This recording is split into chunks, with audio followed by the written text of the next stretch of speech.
আসসালামু আলাইকুম।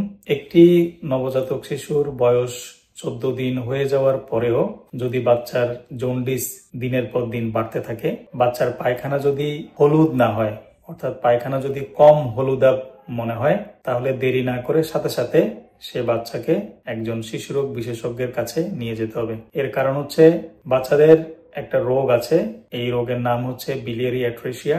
এই রোগে যেটা হয়, বাচ্চার লিভারের মধ্যে যে পিত্ত রস তৈরি হয় সেটা লিভার থেকে বের হতে পারে না। ফলশ্রুতিতে আস্তে আস্তে বাচ্চার লিভার সম্পূর্ণরূপে ড্যামেজ হয়ে যায়। এই রোগের একমাত্র চিকিৎসা হচ্ছে অপারেশন, এবং এই অপারেশনটা 2 মাস বয়সের আগেই করতে হয়। তাহলে এই অপারেশনের ফলাফল ভালো হয়।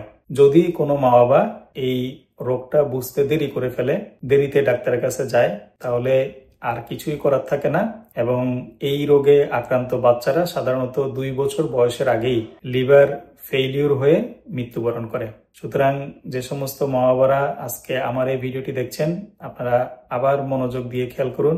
বাচ্চার বয়স 2 সপ্তাহ হয়ে যাওয়ার পরেও যদি বাচ্চার জন্ডিস দিনের পর দিন বাড়তে থাকে, বাচ্চার পায়খানা যদি হলুদ না হয়, অর্থাৎ কম হলুদ রঙের পায়খানা হচ্ছে, অথবা একেবারে সামান্য ধরনের হলুদ পায়খানা হচ্ছে, পুরোপুরি হলুদ পায়খানা হচ্ছে না, তাহলে দেরি না করে আপনারা অবশ্যই একজন শিশুরোগ বিশেষজ্ঞের পরামর্শ নেবেন। পরবর্তীতে অন্য কোনো ভিডিও নিয়ে দেখা হবে।